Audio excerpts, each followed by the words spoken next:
Sam, you're a bit disappointed that you didn't have the polish, I suppose, late in the second quarter when you had the momentum to get a little bit more scoreboard advantage on the Cats? I think the first half we played some good footy and we didn't capitalise on a lot of our opportunities, and it's been a little bit of a story of some of the early part of the year, that when you're playing against a side like Geelong, when you do have some ascendancy, you need to try to put some scoreboard pressure on, and unfortunately we weren't able to do that, but I don't think that's what I'll be thinking about as I drive home tonight.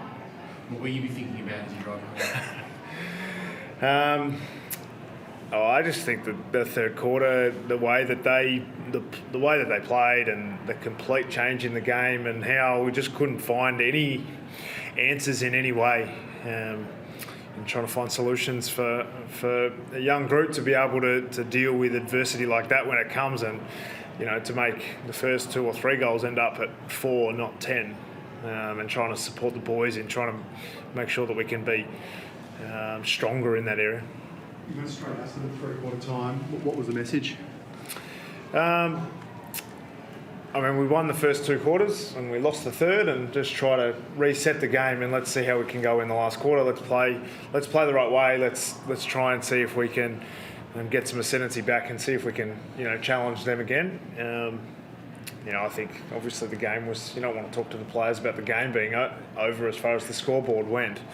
But it was obviously going to be difficult to win at that point. But really, we wanted to make sure that we could hold our heads high and play with spirit. And we were a bit improved in the last quarter, but it still wasn't a positive. It would come with a day or a quarter like that for a young team still learning, or do you just wipe it all together as an experience? No, well, definitely we won't wipe it. I think everything is an opportunity to learn for us. I think as a playing group, a coaching group, we can handle some amount of adversity, but if it crosses a threshold, then we don't. So we second guess ourselves and we start to play on the back foot, and we can't get anything going for us, and then we're a bit shell shocked really. They were sharp. We went from in the first half where I thought we were clean and tackling was good and pressure around the ball was really good and really troubled them, and then in the third quarter they just blew us away really. And I think we've been waiting for Geelong to do that for the first 3.5 games, and it came in that third quarter, and we just had no answers for them. As harsh as that sounds to us, we just had no answers for them. But when they're humming at their best, obviously they're the premiers of last year, they were just too good for us. What's it like in the coach's box in that third quarter where you don't have many answers?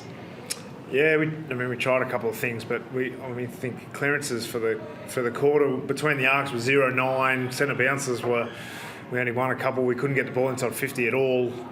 So there was really limited things we could do. I said to Mitch Lewis, 5 minutes to go, he was sitting up in the coach's box with us, is there anything we can do is there anything we can do to help the players at this point? And I went to the bench in the last quarter just to talk them through it. I thought, I think Luke Bruce down there, he'd been here before and sort of had this understanding of what was required and doing the basics well, and the amount of mistakes we made, just really basics, drop marks or missed kicks and those things that we didn't do in the first half. Then when we did them in the second, we dropped our heads and lost our way, and we'll get better at those things, but it was going to be a hard watch in the second half. Are those the moments where a lack of senior players do hurt the most? Just not having those senior heads to calm things down on the ground in the moment? Yeah, I think every side is challenged. I think you've watched a lot of games over the weekend, and because we had the last game, sort of watched a lot of footy. There was a lot of 5, 6, 7 goal run-ons, and we've been giving up, our fair share of those. And certainly I mentioned Luke Bruce, who was really trying to bring everyone together, and obviously James Sicily had his hands pretty full today, so it was probably difficult for him. But I think our players didn't know a way out of today, and that's going to continue to be an area that we need to improve over the journey. What was the decision behind the sub then to bring Chad on and Brockman out? Yeah, Brocky obviously just didn't have his normal vibrancy with him today, and he hadn't sort of hit the scoreboard, and we thought Chad might be able to play a little bit higher. Obviously, such a quality player as Chad, we wanted to get him on get him on pretty quickly, and we sort of waited for Nashi to pass his concussion test before we decided to make it, and just it was a like for like situation.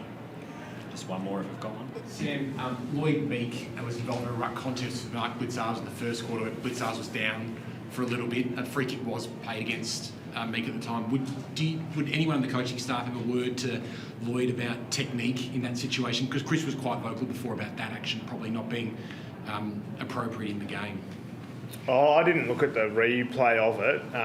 David Hale, the ruck coach, he would be talking to him. Certainly in the third quarter, we started to lose a lot of hit-outs. And so I'm not sure if a technique was talked about at that point, but I didn't see the incident, and I didn't see. I haven't watched the replay, so I'm not sure. Can't really comment.